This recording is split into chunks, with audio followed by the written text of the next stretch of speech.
Les rires pour réussir avec Comment l'auto-hypnose. orienter votre guérison vers votre réussite? Reprogrammez tout simplement votre mindset. Voici les conditions pour réussir. Il y a 2 étapes fondamentales pour réussir. À mon avis, c'est se fixer un but et agir pour l'atteindre. Évaluer les résultats de son action et l'adapter à son objectif. Il y a également 7 mécanismes menant au succès.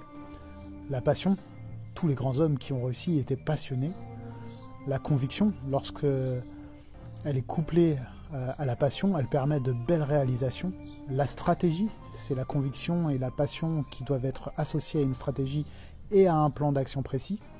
Les valeurs, la réussite n'advient que si elle repose sur nos propres valeurs, jugements moraux et éthiques. L'énergie, elle constitue le moteur de la réussite. Sans énergie, rien n'est possible.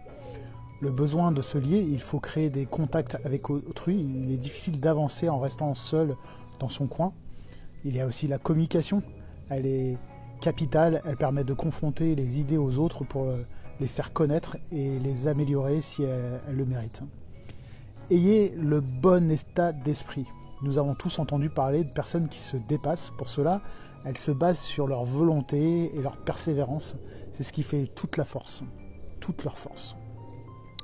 Entre 2 personnes ayant les mêmes compétences ou le même talent, c'est la volonté de s'en sortir et de se dépasser qui va faire toute la différence. La programmation neurolinguistique, qu'on appelle PNL, s'intéresse à la manière dont les gens fonctionnent et elle permet des modifications et des ajustements de leur comportement. Bandler et Grinder, qui étaient les créateurs de la PNL, ont sélectionné des personnes qui ont réussi dans leur domaine et ils ont analysé précisément ce qui avait pu les conduire à la réussite. Ils souhaitaient mettre en lumière un modèle permettant d'amener quiconque à la réussite. Ainsi, Grinder et Bandler ont déterminé 3 actions physiques et mentales pouvant conduire à la réussite. C'était la croyance que l'on est capable d'accomplir quelque chose. 2, c'était savoir que l'on peut, ce que l'on veut pour s'orienter, nos pensées dans une direction favorable. 3, la façon de se comporter, l'état physiologique primordial pour orienter notre mental vers ce que l'on souhaite.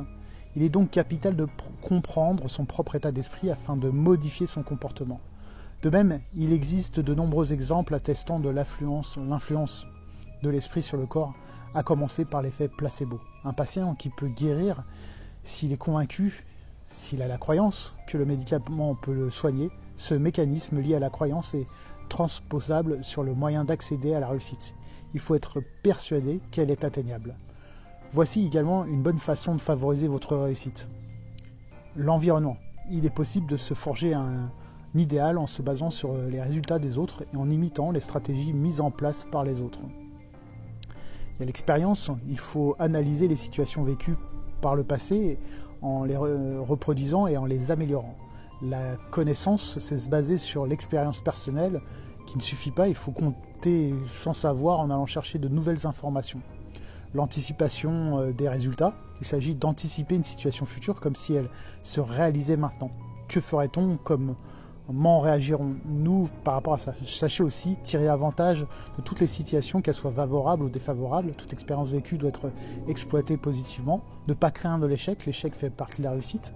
Il n'est qu'une expérience formatrice. Si vous ne réussissez pas, recommencez autrement. Assumer les responsabilités pour garder une crédibilité, pour aussi garder le contrôle sur les événements et les modifier si possible.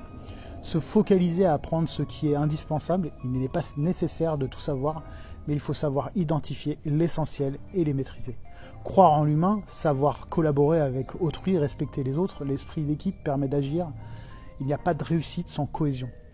Aimer son travail, lorsque nous sommes engagés dans un travail qui nous correspond, nous améliorons nos performances et nous accédons au succès. S'engager totalement dans ce que nous faisons, il faut suivre sans relâchement un but, c'est la clé du succès. Vous avez maintenant de nombreuses clés pour accéder à la réussite. Il ne vous reste plus qu'à passer à l'action. Me contacter pour pouvoir passer aux travaux pratiques. Merci beaucoup, à bientôt.